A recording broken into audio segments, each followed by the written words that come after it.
All right. Okay. So today we're going to be talking about the Orphic Mysteries, obviously centered around Orpheus, and parts of it go into the idea of his descent into the underworld, into Hades, and obviously he comes back. Gives us a little bit of hope there. Also, part of these mysteries is Persephone. And guess what happens to her? Yeah, she goes into the underworld and she also comes back again. So, as you can see already, Orphism is about the hope for returning, or I should say, eternal life. The idea that you can be saved. Well, that's interesting. Huh, that sounds like a few other religions I've heard about.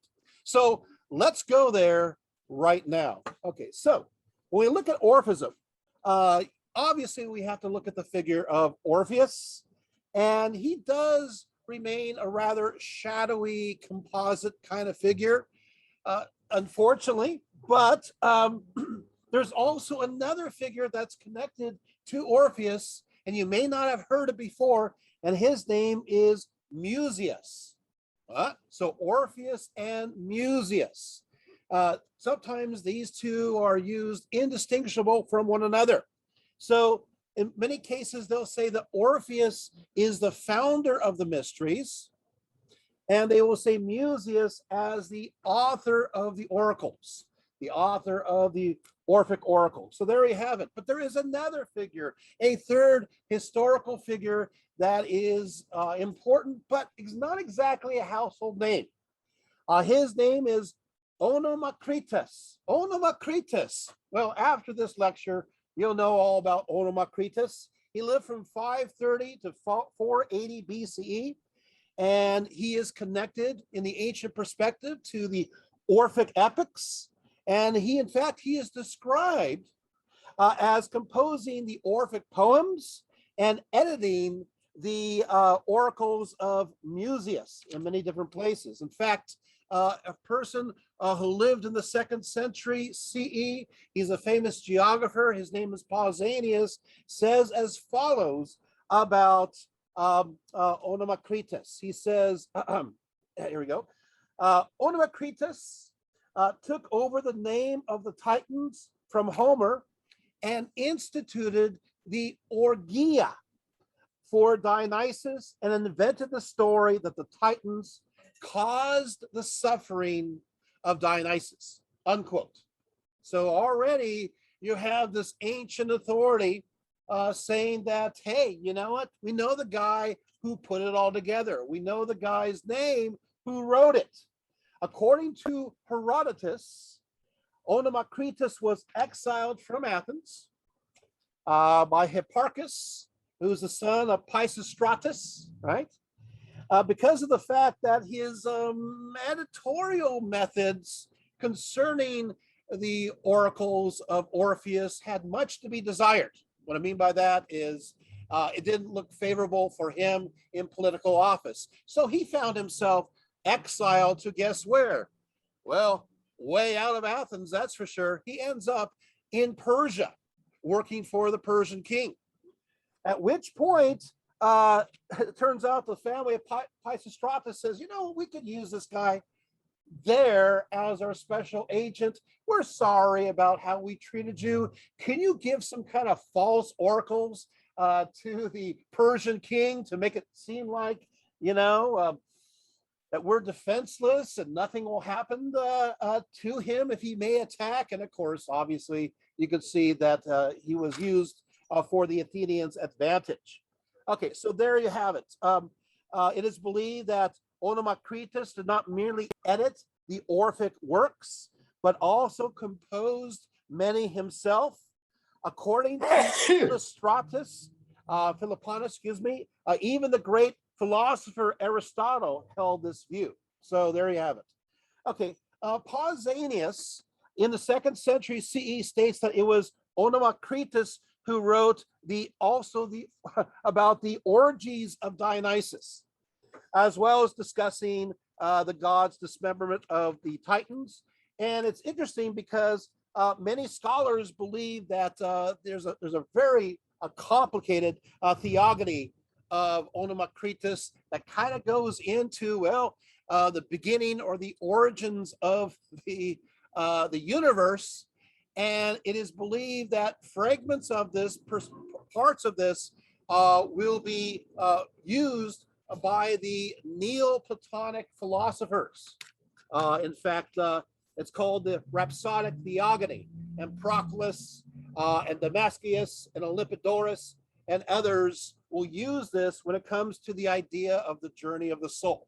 Okay, I know this all may seem Greek to you, and you know what?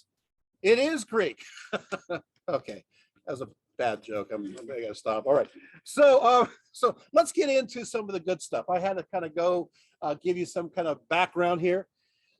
In addition to the works ascribed to Orpheus and Museus, edited by Onoma Kritas, there are 88 Orphic hymns that were in circulation as well.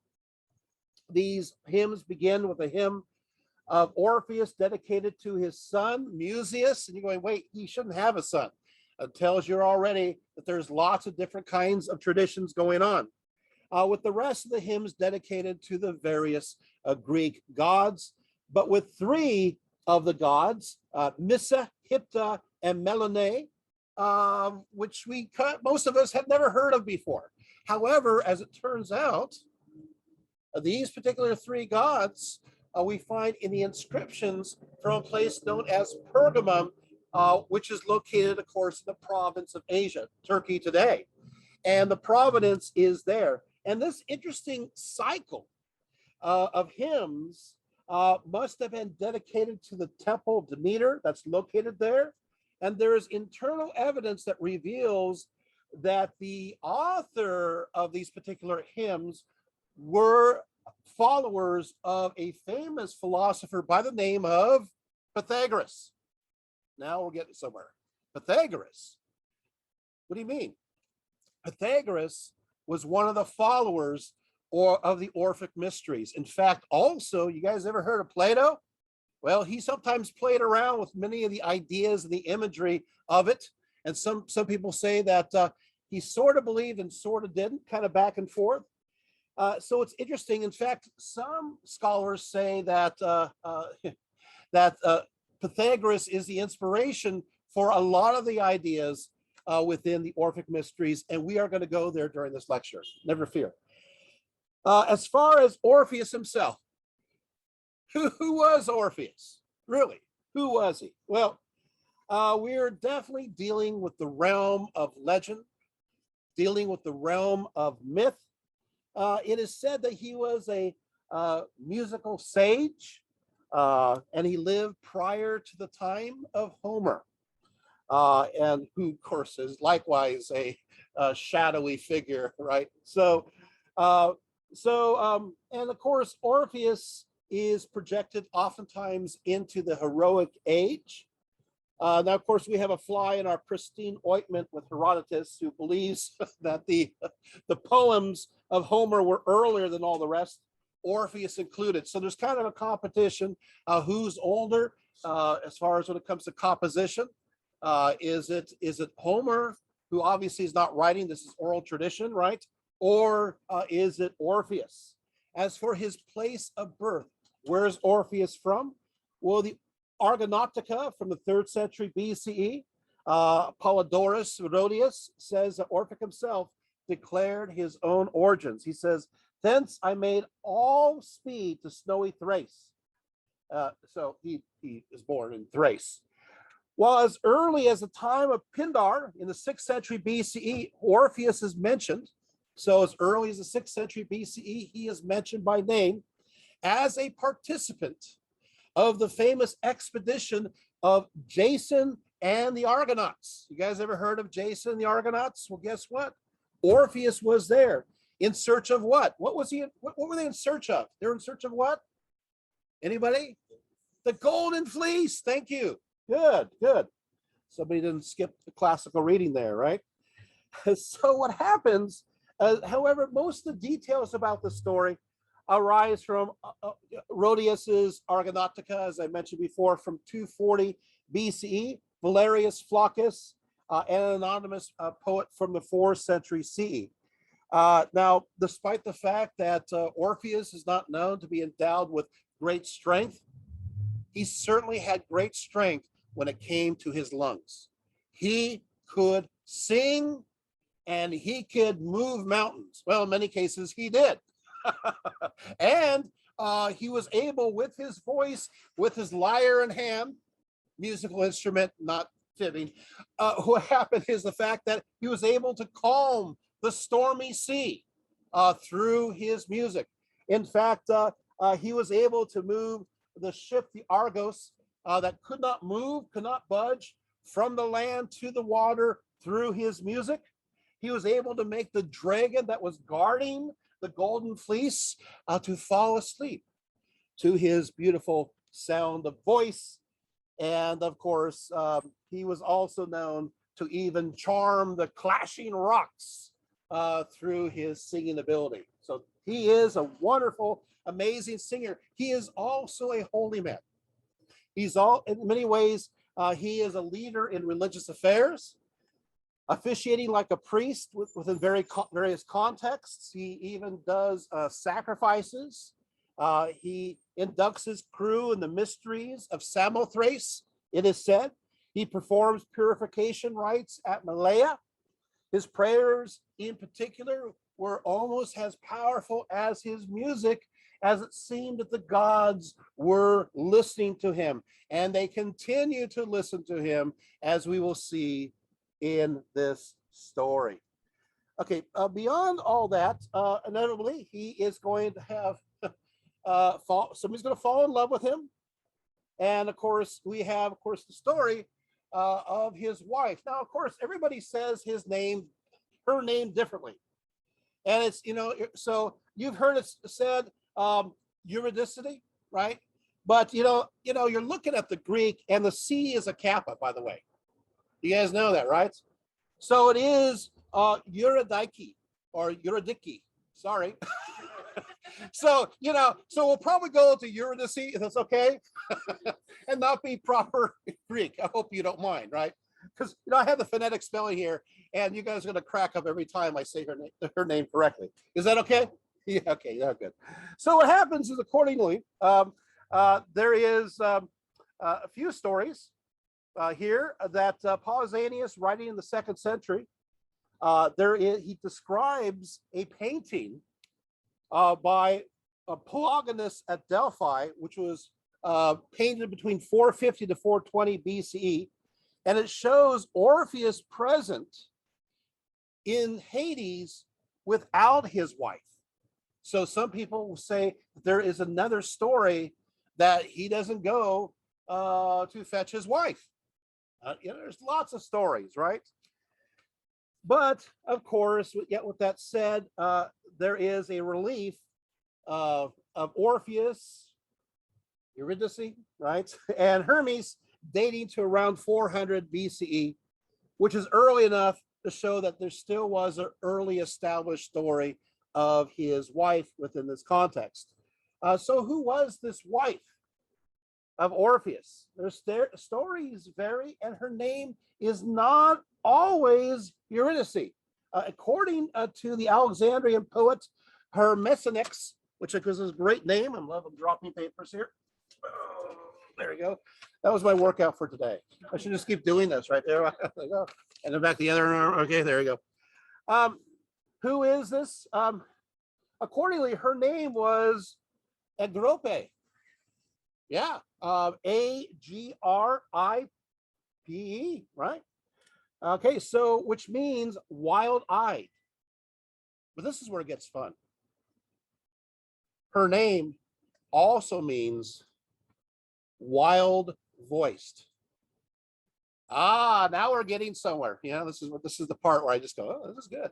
So wait a second. So he has this beautiful melodic voice, and in many cases, he attributed his singing and his ability to, guess what god? Apollo, right? But she has the wild voice. Who's wild? Dionysus, right? So there's many stories where it's like, oh, you got the Apollo, he's the guy, and she's the gal, and they got the Dionysus. So a little bit of order, a little bit of chaos, you could see this is going to work out, right?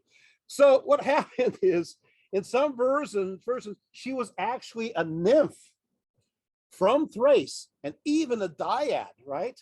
And so was enraptured by his music.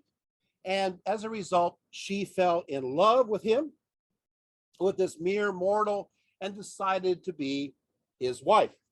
Unfortunately, fate played a cruel hand, taking Orpheus' wife way too soon. There's a few stories. One of them is that she's a victim of snake bite.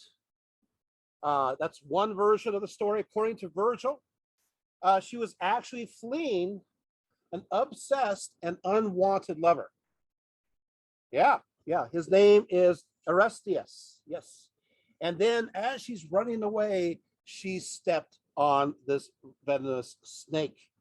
There is another story, which is very strange. It's been mentioned by Ovid, where it is said that the reason why she dies is because right before their wedding day, she was dancing with naiads.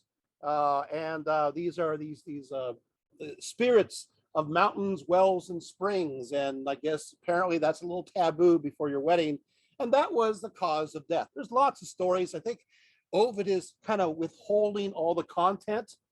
But, you know, in other words, some of the other traditions really do make her almost, if not completely, a goddess.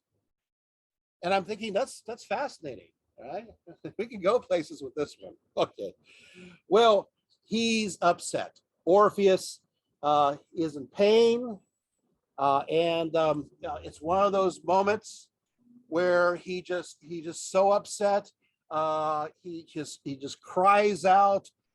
He yells, sings, and in fact, his voice is plaintive. It's pathetic, but it's a beautiful song. This is the most passionate song he's ever sung. It moves people, right? It moves nature. It's like one of those moments, like in a Disney film, right? You know, he's singing, and like all the no, I'm not joking. All the animals are listening, right? People are hearing from near and far, and the gods too, they are listening. Because of this, right? Well, actually, the sound goes so far, it goes into the underworld and moves to the shades and the guardians of the dead, and they too were moved by his song. It was a divine invocation. And so as a result, it comes to the ear of Hades and Persephone, and he's invited down to Hades. This is interesting, right? So he is truly great. If you know, he arrives, there's Cerberus, the three-headed dog. Well, he sings. The dog loves the music too. I mean, he's good, right? Of course, what happens now is that he enters Hades, and he appeals to Hades and Persephone. He says, you guys know this love. You know what it's like to feel love. I've lost my love, which I think is fascinating, because from this reference, you realize, hey, Persephone and Hades loved each other.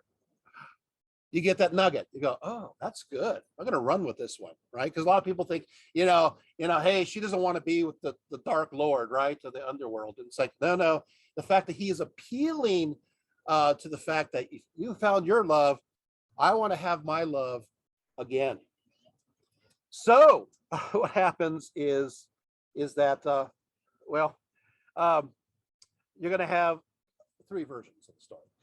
So I'm sorry. The Greeks like different versions. The first version, this is not as well known. Orpheus, I like this version though. Orpheus actually succeeds in his mission, and the sweetness of love is renewed again to the flower of spring. They live happily ever after. You like that version? They live happily. Well, who in the world is going to give that version? Well, Euripides Alcestis actually gives that version. And a poet by the name of Hermesinax. Spell that 3 times. Hermesianax, as I just said. So they say they live happily. You know what? I kind of want to go with that. That'd be a good version. Yeah. Of course, we wouldn't go anywhere with these stories. So what's the second one? The second one, Plato talks about is that Orpheus is only permitted to see the ghost of his beloved wife rather than receiving his wife back in flesh and blood. So he just gets to see the flesh. The intended lesson meant to demonstrate that the courageous act would have been to join her in death rather than cheat death itself. Here you have a chance to be with your love. Just become a ghost yourself. Become a shade yourself. You know, come on, you know, how heroic are you? You're not going to give your life away. Do you really love her? Okay. That's the second. You want to hear the third version? Yeah. Okay, third version. Hades says, you could take her with you, but whatever you do, you cannot look back. Not at all until you get out into the realm of light. So they're walking along and she's behind him. That's part of the agreement. And he gets to the point where he thinks like he doesn't hear her footprints. The worst part, he's just a few feet away from the cave exit and he sees the light. And Hades specifically says that if once you go out into the light, you can look back. He just can't, he doesn't hear her. So he just glances back for a split second and whoa, swallowed up. I'm sorry. You like that one? All right. So, yeah. So following the loss of his wife, Orpheus is having prolonged mourning along the Strymon River. He was in great pain. In fact, he is so hurt. In one version of the story, he decided to avoid the company of women altogether. In fact, of course, the interesting part is that it says that his entourage, much of it was made up of women who loved his voice. So he's alienating his fans, right? According to the Alexandrian poet, Phonocrates, while shunning women, he began to desire men and became credited with starting the idea of homosexual love. Obviously, it's existed long before that, but hey, the Greeks are looking for an origin story, so there it is. Now, remember, you got to understand the Greeks, homosexuality is pretty cool, so it's not a negative tone. Does that make sense? So this is the beginning of that. Either way, it was women that were his undoing, and these stories vary too in different ways. For the playwright, Asclepius, Orpheus was actually a devoted worshiper of Apollo, the god of sun and music, as you know, rather than obviously Dionysus, and was described as habitually climbing up the great mountain Pangaeon every morning to worship this Olympian god. After a while, Dionysus becomes a little upset, a little jealous of his solitary devotion to Apollo and the Olympian order, which represented, of course, the polar opposite of his realm of wildness and darkness. But you can see, then again, while he is, a devotee of Apollo, you could see why he would have problems with Dionysus, because remember, wild-voiced one. You guys understanding this? So he's kind of moving that. What most people don't know is that Mount Pangaeon is actually famous for an oracle of Dionysus. So he's really kind of, he said, forget this oracle of Dionysus, which is on the very mountain. I'm going to climb to the very top and worship Apollo. So you can see that is a real insult. So what's going to happen as a result of this? Okay. Dionysus is angry.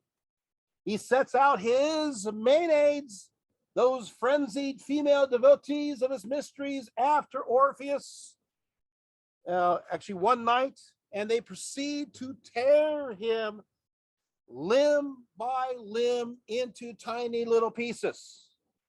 According to Virgil, specifically because of his poor treatment of the female sex after the death of his wife, a group of women, likewise in a Bacchic frenzy, tore him apart. So you have lots of sources for this. So lots of tearing going on, right? Just when you thought it was over for Orpheus, right? There is more. You know, you see, there's his body.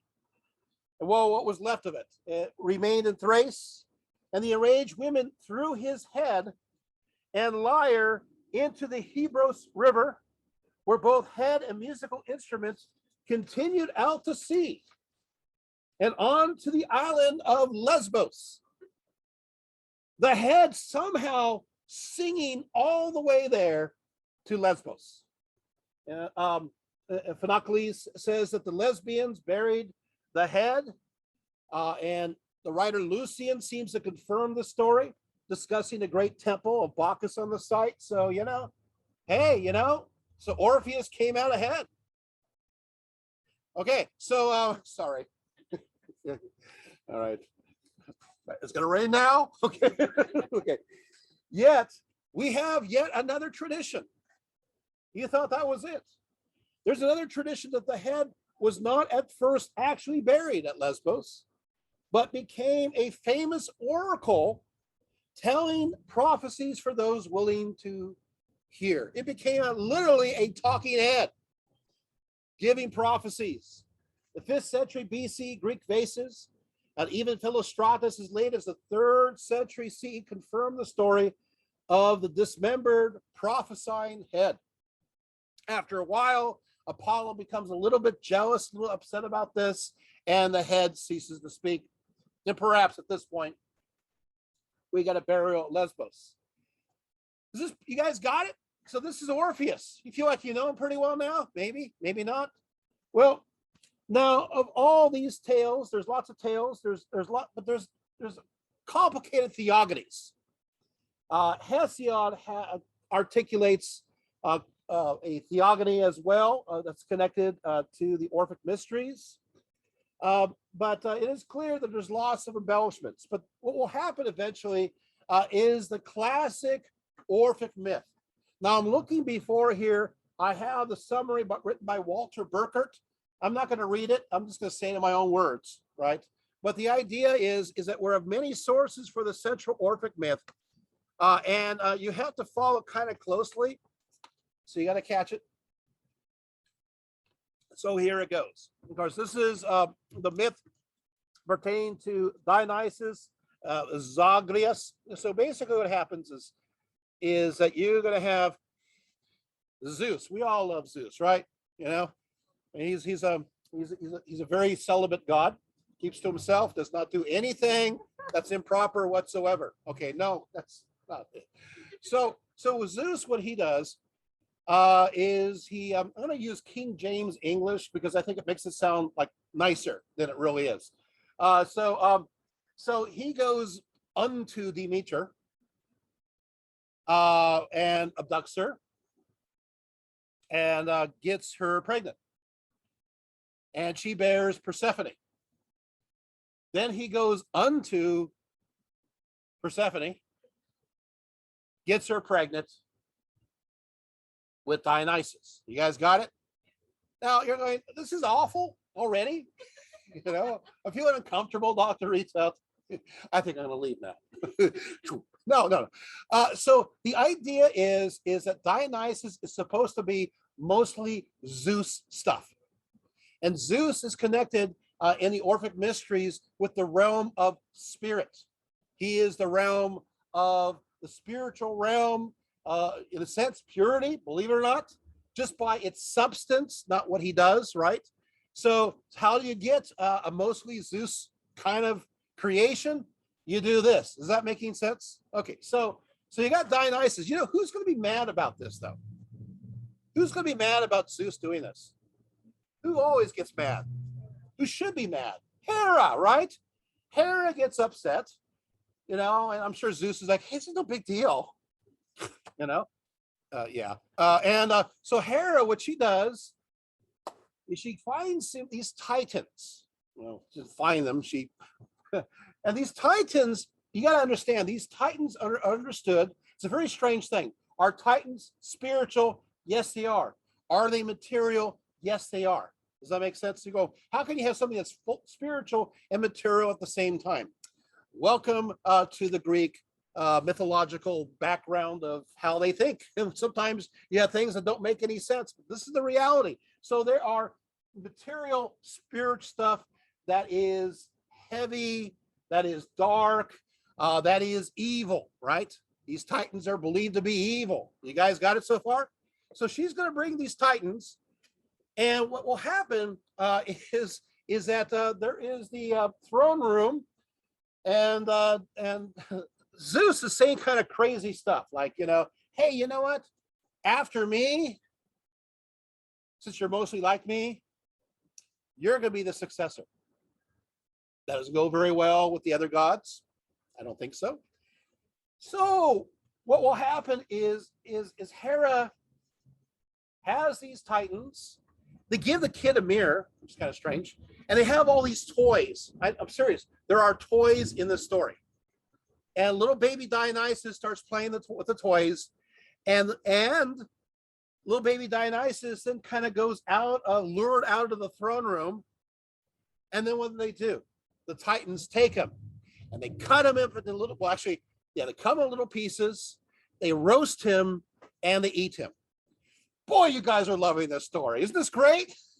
I know, Okay, so you're going, wow, this story is really going downhill. I know. Is it going to get worse? No, it's going to get better. Okay, so what's going to happen now? Well, now you got these Titans that have they are material, evil beings, and they have in their belly pure spirit, good Dionysus. Got it? So you got this duality going on here. This is going to be interesting. Zeus, he's angry, he's upset. He's got those lightning bolts, right? Boom, shoots it at those Titans, turns them into crispy critters, right? They're just all crispy, they're all mixed up. And there's various stories, various versions of these stories. I'll give you the one that will make more sense because we're going to be talking about the details of the Orphic Mysteries in a few seconds. Ooh, this is kind of cool, right? And that is, you got the evil little particle ash, and you got the good Dionysian, right? Spirit. Puts them together and makes humanity. Oh, now we got it. So humanity has a titanic evil flesh and a good Dionysian spirit. Oh, are we getting my point now? This is how it happens, right? Ugly story, but now we now entered into the threshold of the Orphic Mysteries. We're getting there, and that is okay. So all of us have a good spirit if it's recognized that comes from above, and that's a Dionysian spirit, but we also have an evil titanic flesh that we have to fight. And so what this does in the 6th into the 5th centuries, what it does is it changes the battlefield in a big way in religion. Because remember, before, the fight against evil, good and evil, is out there, right? It's out there, it's showcased. You could see that in society, right? Good guys, bad guys, it's exteriorized. Well, now that battle has moved from outside to inside. And the battle is for your soul. Got it? It's an internal battle. Wait, this is interesting. So that means you have an evil titanic flesh and a good spirit. There's a battle, eternal battle. Hey, this kind of goes into later aspects of Hellenistic Judaism and Christianity. Yeah, but this is 500 years earlier. So are you seeing where we're going? This is setting up the backdrop for some of these ideas being introduced in there. Okay, so In this in this myth, the human condition is divided between a divine Dionysian spirit, as I said, an evil titanic flesh. This repressive titanic nature of man was proverbial, expressing an innate evil or chaotic nature that, according to Plato, is exhibited in disobedience to authorities, to parents, to laws. This evil soma, this body, was considered a sema of the soul. It was considered the tomb of the soul. This body is the tomb of the soul, the sepulcher.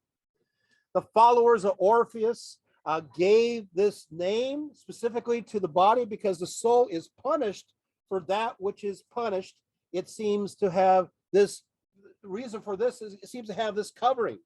In fact, likeness, our flesh is in the likeness of a prison, and that we have to be kept, it says, sozotai, we have to be kept in custody until it or our debt has been paid in full. Now, this is interesting, a debt. So wait, we got a soul, and we're in a body that is the sepulcher of the soul. It is the tomb of the soul, and we're there because we have sinned, and we're there because they're a debt. Boy, that also sounds like Christianity. Doesn't it? Or is it just me? Once again, this is 400 years before Christianity. Okay, this is why if you go to the catacombs of Rome, sometimes you're going to see the image of Jesus in the catacombs, and they draw him like Orpheus. Did you guys know that? Yeah, you're learning things, right? And remember, you're going, but is this a problem? No, it's not a problem. I think it's fascinating. I want to go here just for a few seconds because I'm going to talk a little bit about Christianity. But I think the problem is, the difficulty is, whether you're a person who does not have a faith or a faith system, it doesn't matter to me. What matters to me is I want you to know what's going on historically. In ancient times, in the 1st century, they didn't care where the truth came from because the truth is truth everywhere. You guys got that? It could come from a pagan source, that was okay. But they would say that it was corrupted. They would say it was corrupted, it's not pure. Well, who in the world would say that? Justin Martyr, Clement of Alexandria, Ignatius of Antioch, Tertullian.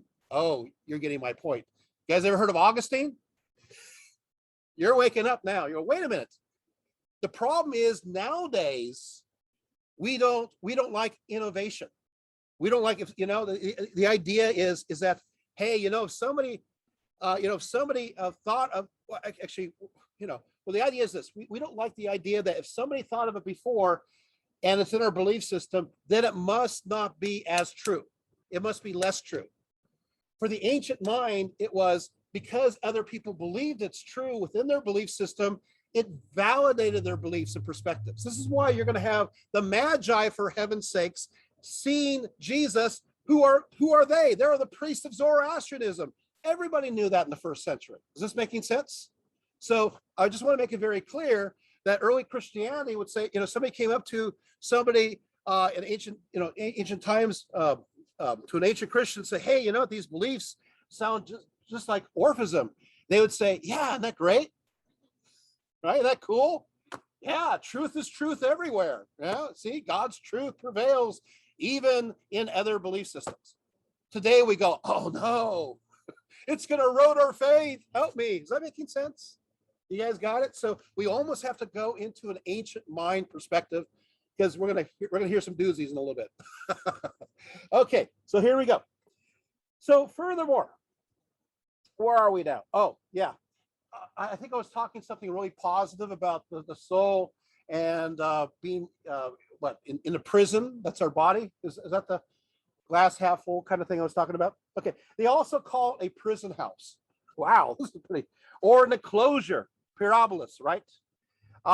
In the Plato states concerning this soma sema, he says, I should not be surprised if Euripides speaks truly when he says, who knows whether life is death and death life? So that in reality, perhaps we are in a state of death.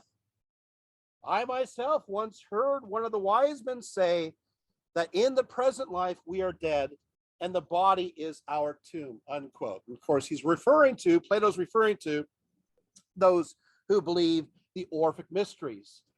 A fragment of Philolaus, quoted by the Christian Clement of Alexandria, echoes this idea centuries later when he states, the ancient theologians and seers bear witness that owing to certain sins, the soul is yoked with and buried in the body as in the tomb.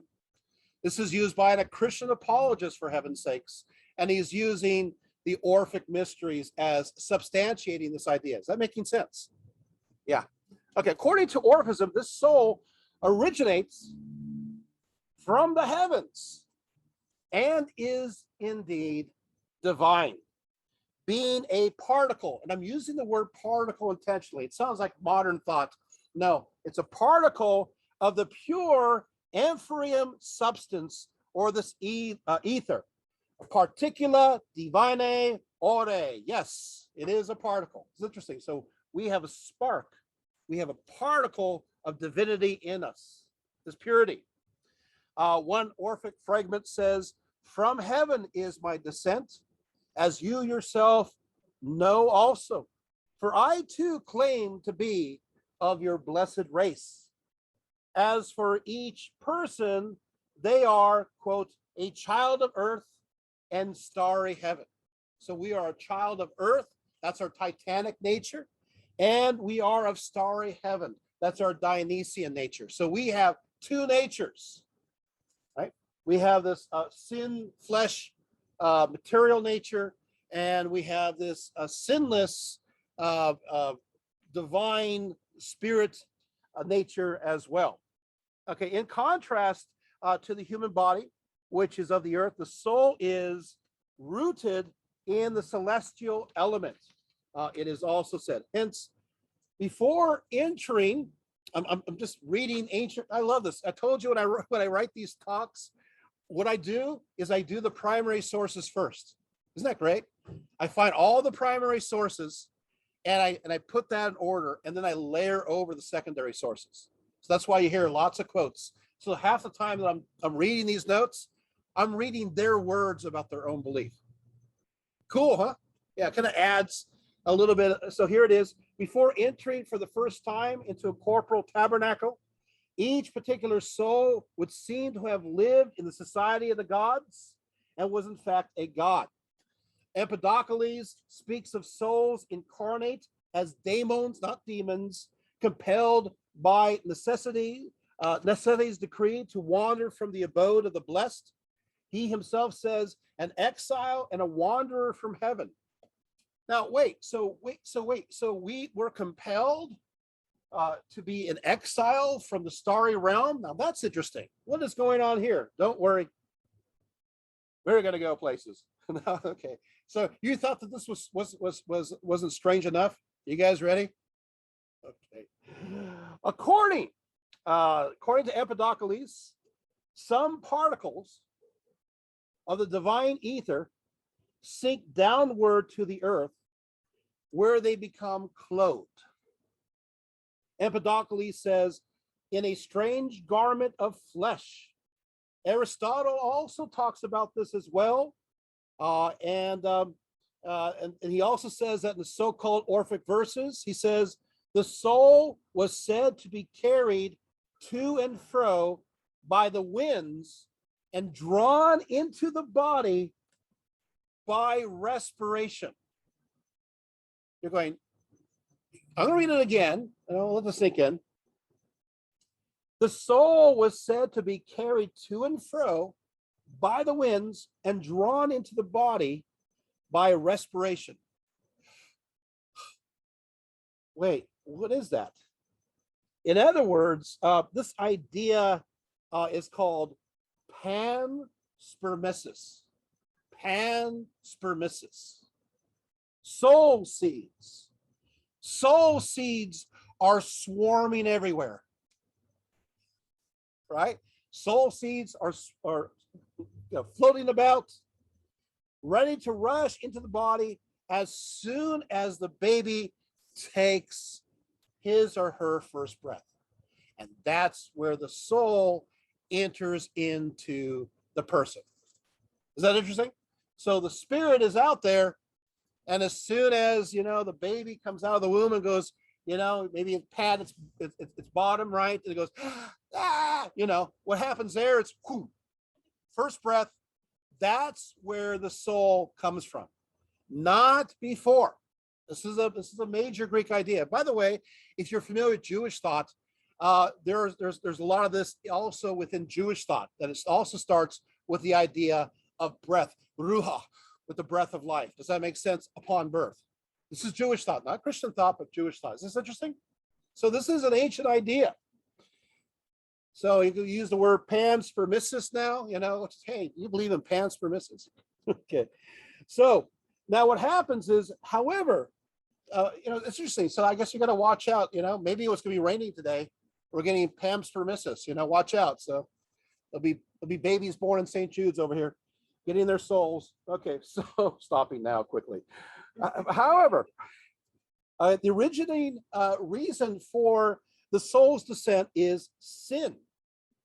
And its imprisonment in the body has a penitentiary purpose in many ways. That seems kind of negative, doesn't it? Sin. But sin is also understood as chaos. And the universe is in the chaotic, because there are different words for sin. There's 3 words for sin. It can also be the poniras sin, which is, of course, is the evil sin, but and you have the harmatia kind of sin. That's the missing the mark sin. And then, of course, you're going to have the kakos, as in cacophony, which is the chaotic sin. And so this kind of there's almost a chaotic feel to it, because it mentions the wind blowing it to and fro. So there's chaos to it. So the nature has some aspect of chaos. And yes, we're going to be talking about where that comes from too. Is this good? You guys, okay? You guys following? All right. So he talks, and of course, the flesh, to one who is flesh from the spacious atmosphere of heaven, the world in which we live appears to be a cave roofed over by the sky. A cave roofed over by the sky. We live in a cave roofed over, and of course, you can't help but think about Plato's story about the cave, right? Is that making sense? So you can see there's connections here. All right. Empedocles says, I wept and I wailed when I beheld the unfamiliar place, the joyless region where murder and wrath and troops of other dooms and loathsome diseases and putrefacitions and running sores wander this way and that throughout the meadow of Ati. Wow. Empedocles really made my day, right? So he, he say, when I arrived in this realm, it's chaotic, pestilence, right? Maybe pandemic, right? There's chaos here.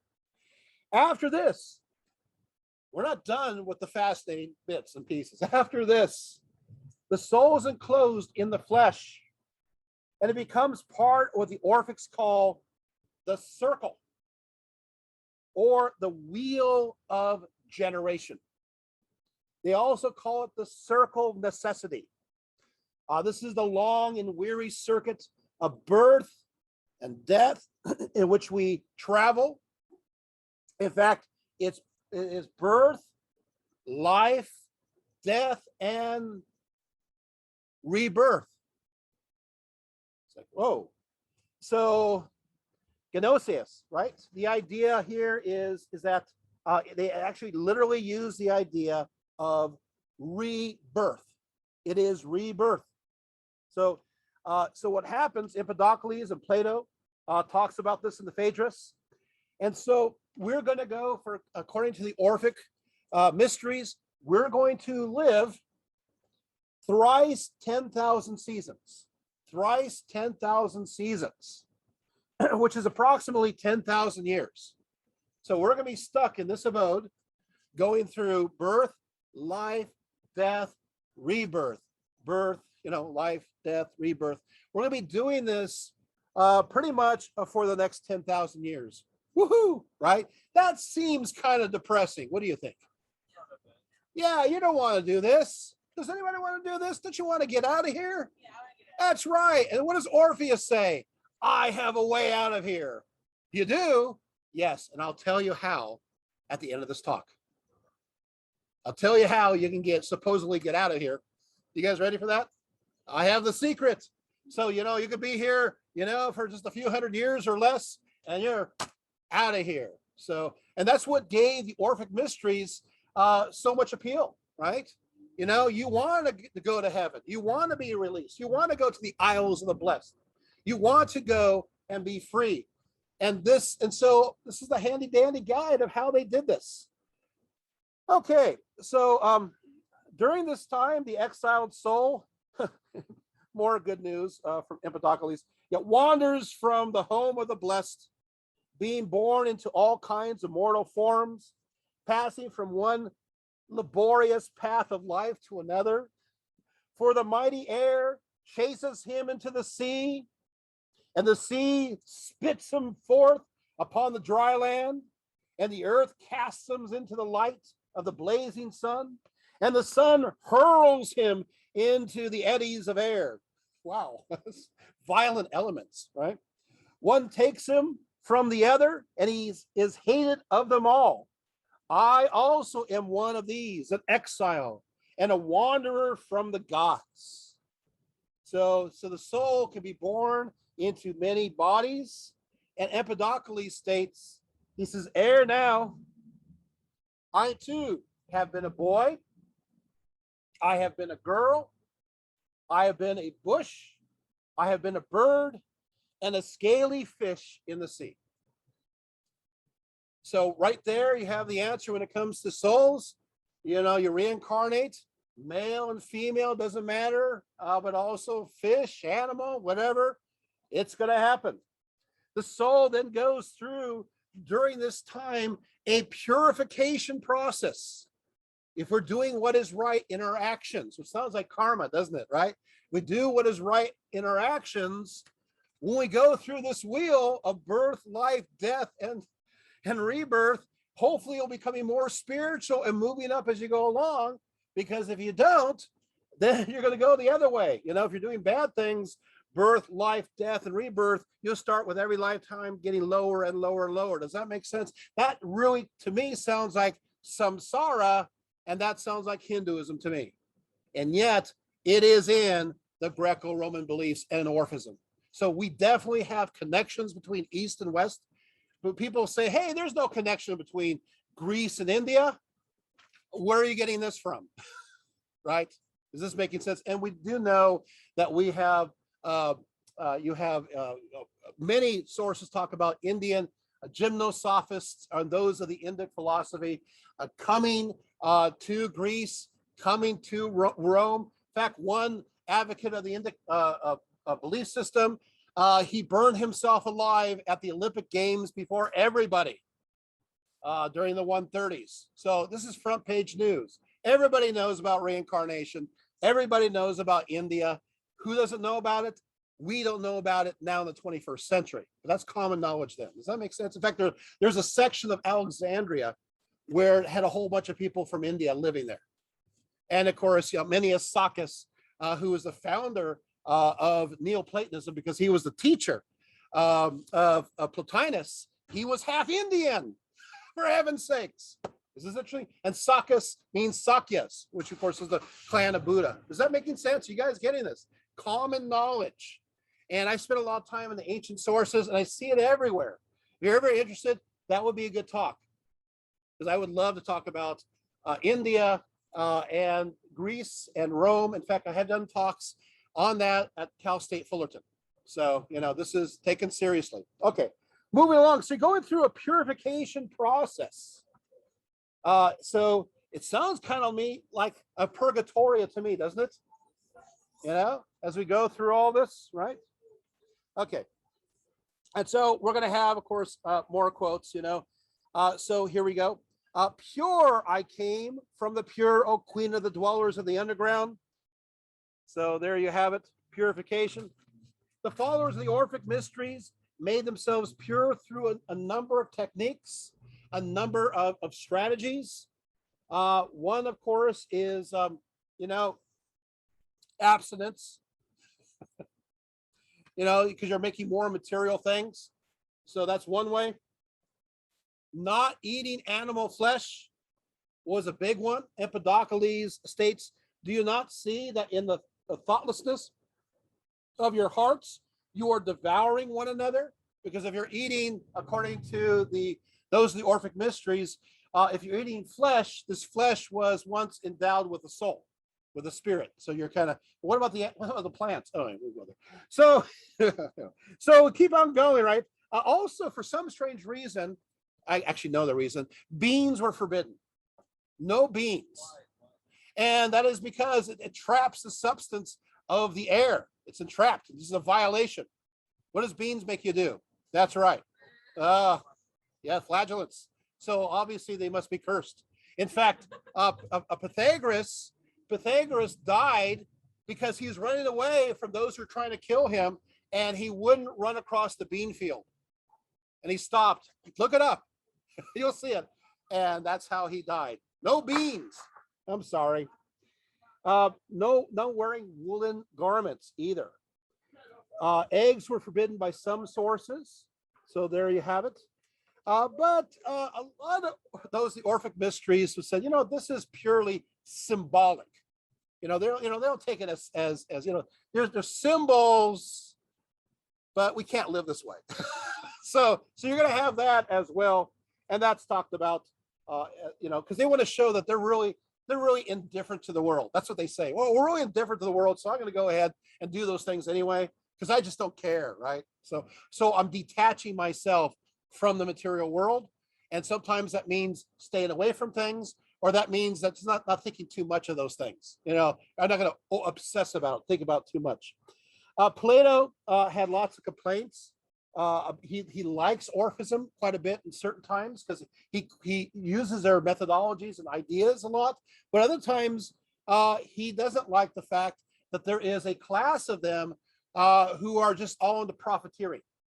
They're charlatans, they're magicians. So there's like a caste of them that caused the problem. He states these priests and soothsayers visit the gates of the rich and persuade them that they have acquired from the gods by means of sacrifices and charms the powers to heal with pleasures and festal rites whatever sin has been committed by a man himself or by his ancestors. Interesting. So there's the idea of sin that comes from your fathers or your father's fathers. They have this power. They also provide us with a heap of books bearing the names of Museus and Orpheus, sons, we are assured, of the moon and the muses, liturgies by which they sacrifice, persuading not only private individuals, but also cities that there are ways of absolution and purifications from sin by means of sacrifices and joyous pleasures, both during life and also after death, through what they call the mystic rites, which delivers us from the wrath to come. Oh, there's a wrath to come, right? But dreadful is the doom awaiting those who have not sacrificed. So it's like, hey, there's the wrath to come, but you can be saved, right? This is interesting, right? So they're preaching, right? They're preaching to, they're not being quiet, right? They're preaching to the various cities. What I find is interesting here, there's so much, is the idea of, he says it twice, pleasures or joyous pleasures.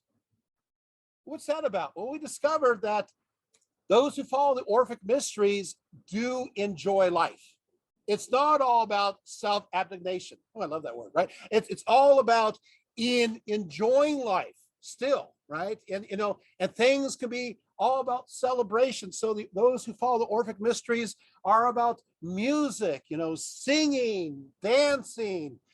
So there is that kind of joy. Is that, and you see that also within certain sects, especially in Hinduism, the various festivities and so forth, that kind of joyous aspect. Okay, there we go. Okay, but there are some correlations with Christianity. You did notice this, right? Some correlations here. Of course, there you have the duality between spirit and flesh. You know, the Apostle Paul, right? You know, the ideas, I buffet my body and make it a slave in order to serve, in order to save, you know. So you have this idea that the flesh is evil, the spirit is good. You have also the inward and divinely inspired goodness within the person in opposition to an inborn evil nature stemming from wicked beings, whether the Titans or Satan, right, and his demons. You also have an afterlife with rewards and punishments. So, I mean, there's quite a bit here. And you got to remember, this belief system is, I say, 500 to 400 years before Christianity, because it's developing in the 500s and the 400s BCE. So, you know, got to give that chance there. But yeah, it's earlier. But again, early Christians would say, yeah, so what? It's still part of the development of these ideas. Concerning the dismemberment of Dionysus, you know we're going to go here, right? Plutarch says a few things here. He says, it would perhaps not be wrong to begin and quote lines from Empedocles as a preface. For here he says allegorically that souls paying the penalty for murders and the eating of flesh and cannibalism are imprisoned in mortal bodies. However, it seems that this account is even older, for the legendary suffering of dismemberment told about Dionysus and the outrages of the Titans on him and their punishments and their being blasted with lightning after having tasted the blood. This is all a myth in its inner hidden meaning about, and he says, I'm reading the ancient source, about reincarnation. Wait, who says reincarnation? Oh, wow. He's Plutarch, who's quoting Empedocles. Is this interesting? So they do talk about reincarnation. For that in us, which is irrational and disorderly and violent and not divine but demonic, the ancients used to name the Titans. And the myth is about being punished and paying the penalty. Plutarch argues in this work that to consume meat is unnatural to our true selves and part of the inferior titanic materiality tethered to us, arguing that we are not even equipped with the proper eating physical characteristics that are evident in other meat-eating animals. I know there's a lot of vegetarianism going on here, so sorry, but these are, this is their belief system, right? As you see also within many branches of Hinduism.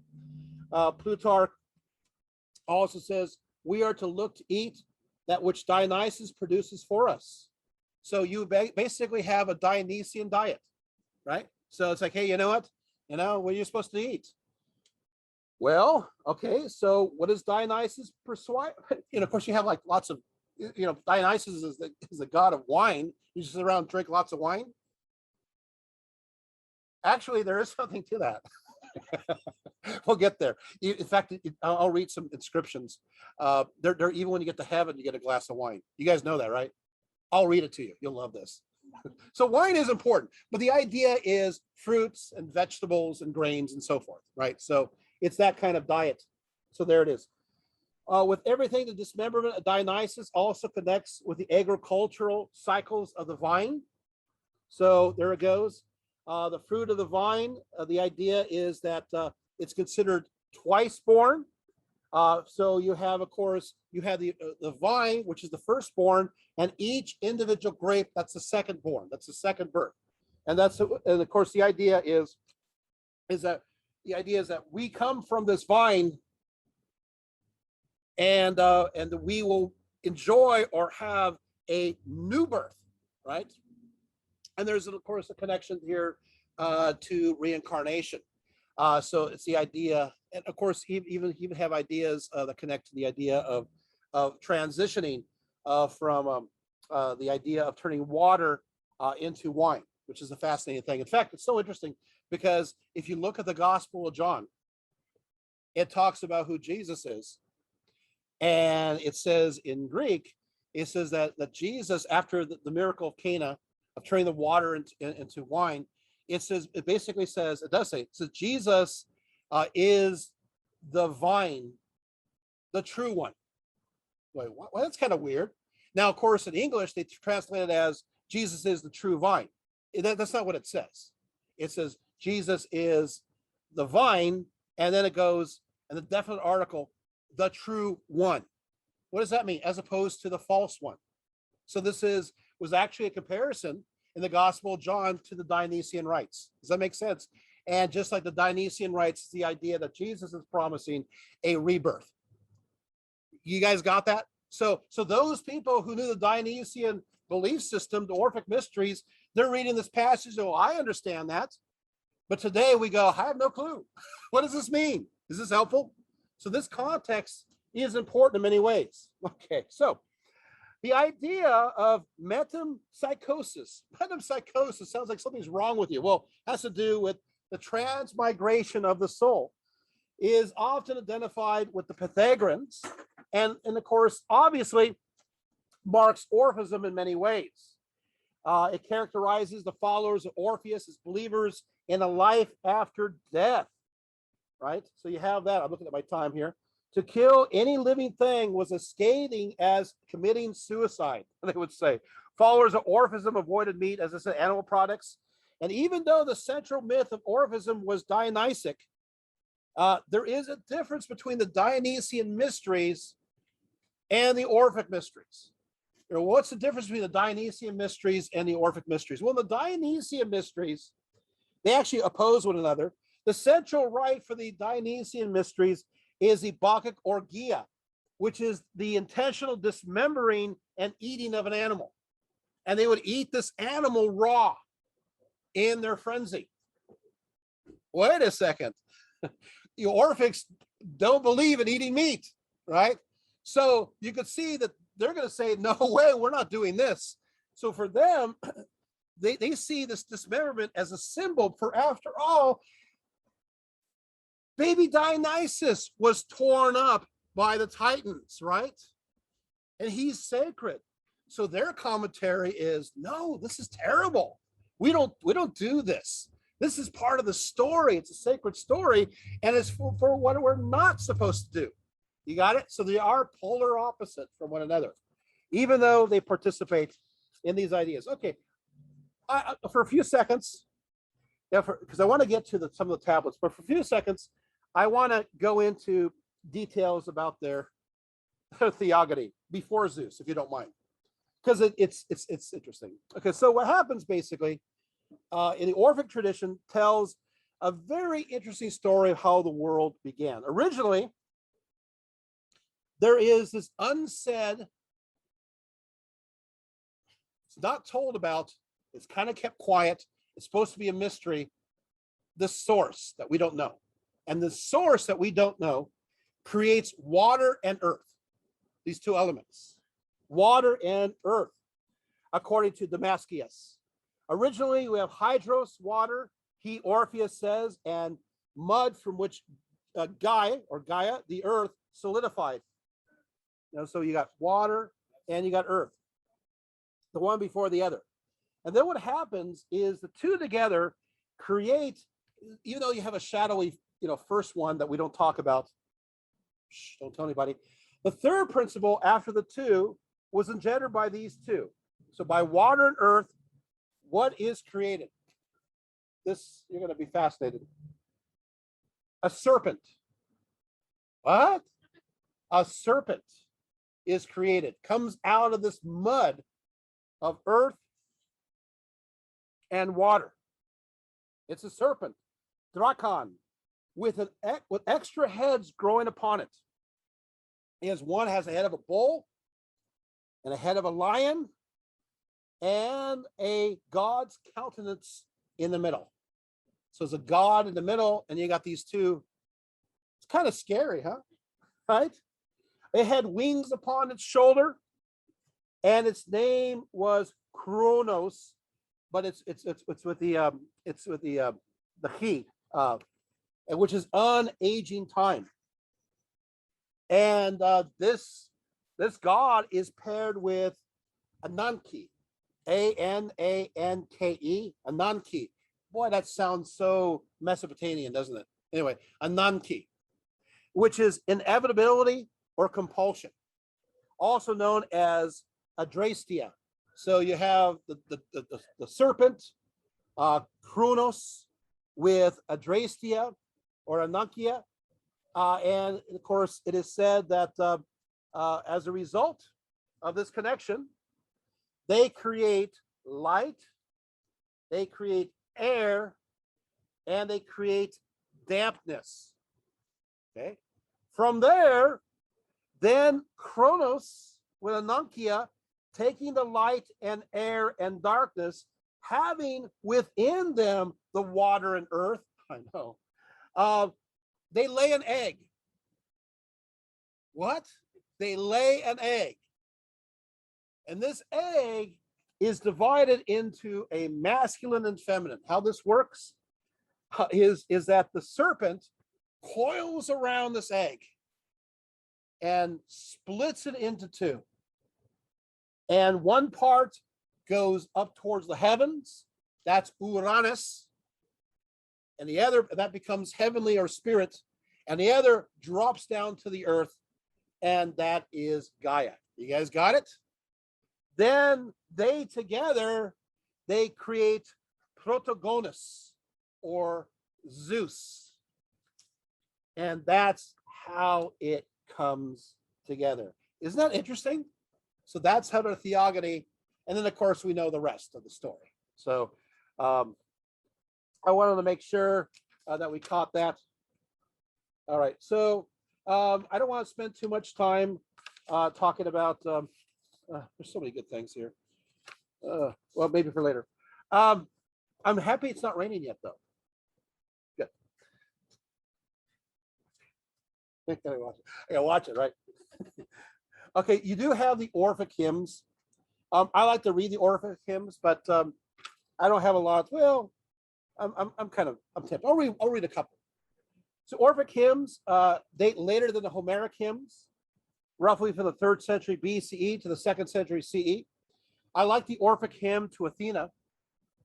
It goes, "Only begotten, noble race of Zeus, blessed and fierce, who joyous in caves to rove, O warlike Pallas, whose illustrious kind, ineffable and effable we find, magnanimous and famed, the rocky height and groves and shady mountains thee delight, in arms rejoicing, who with furies dire and wild the souls of mortal dost inspire, gymnastic virgin of terrific mind." I like gymnastic. I love that. Whoever translated this, it's like, what, doing acrobatics, right? Dire Gorgon's bane, unmarried, blessed, kind, mother of the arts, impetuous, understood as fury by the bad, but wisdom by the good, female and male. Oh, that's interesting, right? Female and male, the arts of war are thine. Oh, much form, Draconia, sea dragon. Inspired divine, over the Phlegarian giants, roused to ire, thy courses driving with destructive drive, Tritagania, which is of course, splendid mean, purger of evils, even says blue-eyed maid.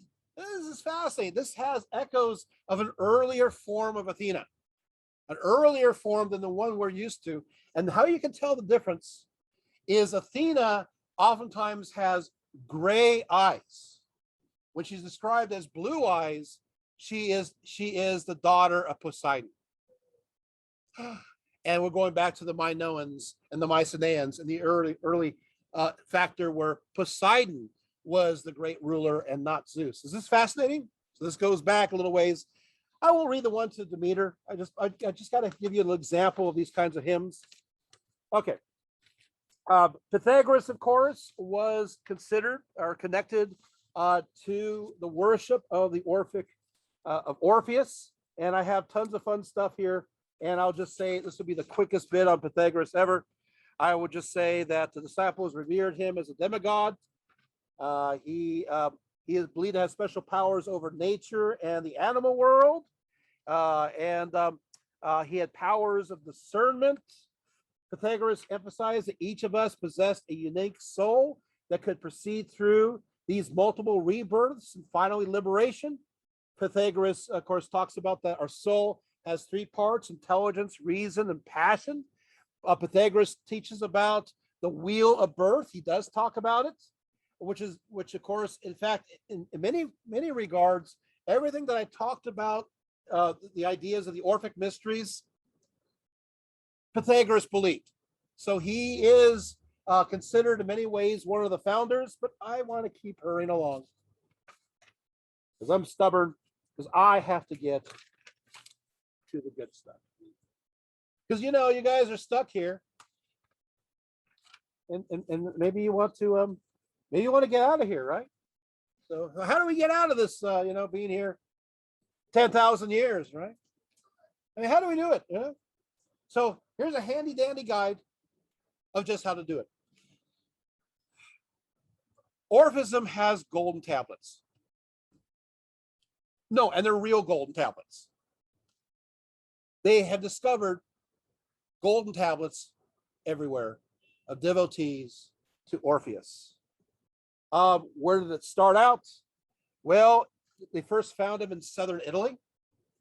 And so what they would do is you have your urn that has the ashes in it, and they have the little, the gold tablet that's rolled and stuck in there with your ashes.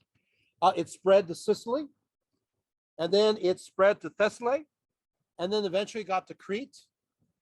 And so the idea is, this is a guide for you to get out of this world, get out of reincarnation, and go to the starry realm above or the Isles of the Blessed. This gives you directions. I'm going to give you directions. I'm going to give you magic words to use, right? Here we go. So, here we go. All right. So, according to, I'll just skip that. So, what happens? Make sure I have this here. Oh, am I missing a page? Oh no, the divine mysteries will never be known. Is the page missing? I think the page is actually missing. That's okay.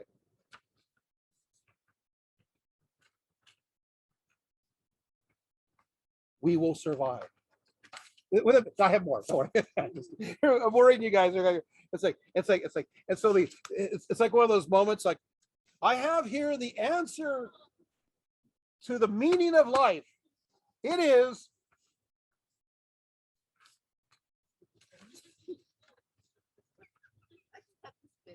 I'm just joking. No, I want to keep it in. It's funny. Okay. So what happens is this. You're going to have these golden tablets, and according to the Eponian and Paulina gold tablets, Dionysius was indeed a central figure connected to the salvation of the soul. Both the Paulina tablets in the second line declare, tell Persephone that Bacchus himself, or Dionysus, has released you. In addition, 3 bone tablets from Olbia along the Black Sea also testify to Dionysus as their focus in relation to the afterlife, dedicated to Dio along with the Orphikoi. The gold and bone tablets in general also constantly refer to a duality of child of earth and child of heaven, of body and of soul, of war and peace, of justice and truth, and again, emphasizing the duality of Orphism. In general, here it goes, according to these tablets, as the soul descends, many of the tablets instruct the soul to keep clear. You got to know this. You got to keep clear of the first spring that you reach. Don't drink from the water of the first spring that you reach. This is the waters of Lethe. These are the waters of forgetfulness. If you drink of these waters, you will forget your past life or past lives, and you'll be immediately reincarnated. Okay, even Virgil in his Aeneid mentions this. He mentions the fact that as you kind of go, you're judged by Persephone and Hades, or in his case, the great judges. There are three. And you can go to the left, which is Tartarus, or you can go to the right, which is, or obviously is Elysium. And of course, the idea is that you are there in total between lifetimes for 1,000 years. And then, of course, what will happen is if you're Tartarus, of course, pain, torture, fire and brimstone, pouring molten lead down your throat, pretty fun. But sometimes if you're not too bad, you kind of get transferred over to Elysium, because it depends on how bad. They call this area, this purification, Purgatoria. You guys ever heard of that? So what happens, though, this is after 1,000 years have passed, so long may their penances last. I'm quoting, right? You'll have Lethe of the Lethean flood driving them out of the neighborhood, out of the realm of Elysium, out of the realm of Tartarus, and drives them to the waters of Lethe, where they drink from the waters. And once they do that, they are born again. They live again. And so you're going to have, in the Aeneid, you're going to have them saying, hey, look right there. There is your progeny. There's your Julian progeny. Look, that person's going to be Julius Caesar. He's drinking from that water, that soul. Look, that person's going to be Augustus Caesar. Are you guys following me? So they really believe this. So when you die, go to the waters of Lethe. Forget the first spring. Stay away. So where do you go? Right? Well, what happens is you go to the next spring. And of course, this is Mnemosyne. Mnemosyne is Mnemosyne, like a mnemonic memory. Mnemosyne, that spring is the spring of memory. So you got to go to Mnemosyne. It is, I'm going to tell you where it's located. Most of the tablets say that it is on the right side of Hades. So you got to bear right. Although one tablet says you head left. Hey, these things happen. The copyist messed up, whatever. So you can see there's some problems there. And of course, this is the spring that is connected to the goddess of memory. And they refer to the fact that she is the one that it's like wax in our heads. That when you experience things, she is like the wax and what is written in all your memories that lasts forever. So what will happen is you're gonna drink of these waters, and you're going to remember all your past lives. And if you remember all your past lives, you don't reincarnate anymore. You're out of here. Well, we're not done yet. It's not that easy. There's more. Don't worry. So what happens from there? Is it okay? So now, of course, you're going to have. Oh, here it is. So this is so good. Okay, according to funerary inscriptions from the 4th century BCE, she was a goddess of overseeing the pool in Hades, and she talks about this fact. Here it is. Here it is. To memory, fumigation from frankincense, the consort I invoke of Zeus divine, source of the holy, sweetly speaking, Mosaic 9, free from the oblivion of the fallen mind, by whom the soul with the intellect is joined, reasons increase, and thought to thee belong, all powerful, pleasant, vigilant, and strong. So, she is indeed a goddess to be revered, right? One gold tablet from Thessaly in northern Greece describes the dead soul as thirsty and shows how it is guided to a spring of water that will refresh and revive it. Yet before the soul may drink it, it is asked questions regarding its origins. The soul then has to answer these questions. So not only are you going to be drinking, you're going to be interviewed. So you got to interview. You got to figure out exactly what you're going to say.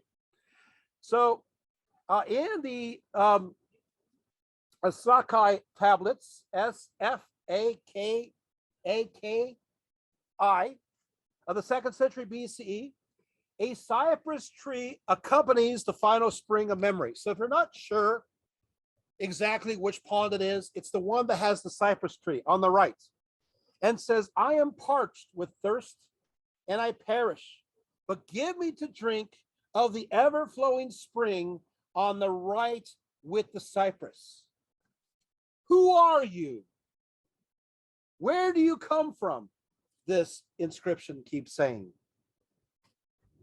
You guys ready for what you're supposed to respond? You want to write this one down? Okay. I am a son of earth and starry heaven. Or I am a daughter of earth and starry heaven. You have to recognize the fact that you're both a Dionysian spirit and you do have a titanic flesh. You have to say that. There's more. With the question asked, the newly deceased knows to identify himself as part heaven and part earth, but there's more. There is the Eponian Tablets discovered in 1969 and says as follows: this grave belongs to Mensone for the time when he shall die. On the right side of the well-fitted house of Hades is a spring, and close to this stands a shining cypress. Around this place, the descending soul cools themselves. Do not approach this spring, but proceed to the lake of memory, with cold water flowing forth. There are guardians here, and they will ask you with shrewd speech what you are looking for in the darkness of deadly Hades. Say, I am a son of earth and starry heaven, and I am parched with thirst and perishing. But give me to drink from the cold water from memory's lake, and they will show you to the Chthonian king and give you to drink from memory's lake. And then, having drunk, you will walk on the holy path of the many, on which also other renowned Mysti and Bacchae walk.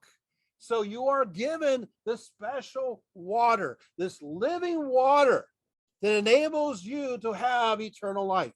Wait, does that sound familiar at all? Is this making sense? Wow. Do you think that, in the Bible, do you think people, of course they know this. It's common knowledge. As emphasized here, the individual soul must at all costs remember their individual identity. Now, you got in, right? You guys made it. Congratulations. You guys done yet? Entrance to this blissful life hereafter was initiated by the reception of wine. You ever feel like that? It's been a long life, like a long day, just kind of tired. I think I need to have a glass of wine. That's what's going to happen. They're going to hand you wine. You will have wine as your honored gift, unquote. Wow, you really do get some wine. Yeah. But you also have something else. A reference here, and many tablets also talk about an immersion in milk. Hey, if you don't want to have wine, I guess you get immersed in milk. In fact, there's even magical formulas that connect to this milk. Of course, milk was directly related to also Dionysus as much as wine. Milk was also connected to life, birth, and even semen, right? But was also connected to the stars. And this is where you're going to learn something you never knew before, maybe. Connected to the stars, the special stars, because you're not done. You have a place to go. Having now had the wine, having this milk or being immersed in the milk of the stars, because there is, according to the ancients, a pathway to heaven. It's called the Milky Way. You're going, wait, what? You didn't know that, did you? Right? Sources, anybody? I'm giving it to you right now. So what happens is the Milky Way, since the 7th century BCE, the idea that what's up there as the Milky Way was believed. Parmenides refers to the Milky Way as a place of heavenly milk. According to Pindar, the soul of the righteous went along what was called Zeus's way to the Isles of the Blessed. Posidippus refers to the road of the mystic way. As early as Pythagoras, the soul was divine and originated from the stars, and so the righteous souls would go to the stars once more, or to the Isles of the Blessed, which was mystically connected to the realm of heaven or the underworld, and which was indeed understood as being the Milky Way. One of the references to milk in initiation is also found in one of the scrolls, Theory number 1. It says, but whatever the soul leaves the light of the sun to the right, I am well cautious more than anything else. Hail you who have suffered the suffering. But this has never happened to you before. You have become a god from human. A kid has fallen into the milk. Hail, hail, you travel to the right, to the holy grassy meadows of Persephone. Wow, is this cool? You've fallen into the milk. You're like a kid. The animal form, not the little kid. Okay. Okay, so there you have it. So, of course, you're going to have other aspects here. Oh, there's so much to go through. Another golden tablet mentions the falling in milk is equated as to moving from human to the gods. Also, many scholars agree that the first 3 lines of this one tablet was part of another initiation ritual. It says, pure I come out of the pure, queen of the underworld, and both Euclid and Euboldius and all the other mortal gods, for I too maintain to be of your blessed kind. But fate subdued me and all the other immortal gods from star-flung thunderbolt. I have flown out of the grievous, troublesome circle. I have passed with swift feet to the desired wreath. I have entered under the bosom of the lady of the house, the queen of the underworld. I have passed with swift feet from the desired wreath. Happy and blessed, you shall become a god, the opposite of mortal, a kid. I have fallen into the milk. Thank you. See that? All right. Is everybody here? Okay. I actually never saw anybody. Oh, these are people here. Cool. All right. There we go. And all right. So, do you guys feel like you know the mysteries a little bit? Just a little bit? Did I convert you? Oh, no. Was I gonna? Okay, so questions, because there's quite a bit here, right? Comment in the chat about the incantations against flatulence. There's a book called Distant Days where you can actually find these. Incantations against flagellants. Yes, if anyone is interested. Say the name real loud. Distant Days. Distant Days. There you go. Yeah, translated by Benjamin Foster. All right. Sounds like an exhaustive work. Thank you so much for being here. Thank you. Hope you enjoyed it. Doing Lovecraft next time. Okay, so thank you for being here. Somebody's asking, I'm unfamiliar with Hindu timelines, but which beliefs influenced which? The 10,000 wheel of birth, death, rebirth, or the Hindu concept of classic reincarnation? Okay, the answer to that question is a real difficult one, because the answer to that question is the fact that they're contemporaneous to one another. So here we go. I'll go through it. Don't worry. So what we have is you have a belief system in India known as Brahmanism. And Brahmanism, which is Indo-European, does not have the idea of reincarnation. It does not have the idea of karma. It does have the Vedas. But what's going to happen is that the problems of Brahmanism will give birth to 3 religions. One, of course, is Hinduism, one is Buddhism, and one is Jainism, these 3 religions. And this happens between 700 to 500 BCE. This happens between 700 to 500 BCE. You have a work known as the Upanishads. And the Upanishads, around 600 BCE, talks about the idea of reincarnation. It talks about the idea of samsara, the idea of this wheel of life, of death and rebirth. But guess what?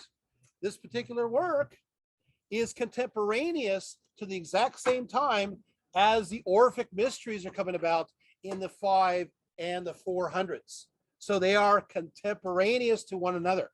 So what is the answer to this? It's called the trade routes. There must have been, and there was, those of the Indic philosophy traveling one way on the highways, and there must have been travelers going the other way, and they're sharing their wares, their ideas. So as they trade in silk and ivory and incense, they're also trading ideas of religion. And so the two kind of come together. So Orphism is contemporaneous to this idea in India, the same time. Does that answer the question? Michelle is asking, can you talk more about the accursed beings? Or the cursed beings? Yeah. I don't know a lot more about the beings. Okay. Yeah, limited knowledge. Although there is quite a bit on the beings. You know, and the fact that they're cursed and that they're not true legumes. You know, that they're, you know, that they have different chambers, and these and because these chambers have an odd number, they're considered unlucky. So there's also the morphology or the shape of the beans, many of these beans, that also contributes to the idea that they're bad luck. And it's also believed that these there's in this air, and there's a spirit in it, you know, and it's obviously not a good spirit, and it doesn't work very well with us. If that makes any sense. I guess I gave an answer. So you're not going to spill the beans? I'm not going to spill the beans. That's good. Who said that? Michelle. That's good. Good job, Michelle. Thank you. I love that. When should we expect the lecture about the connections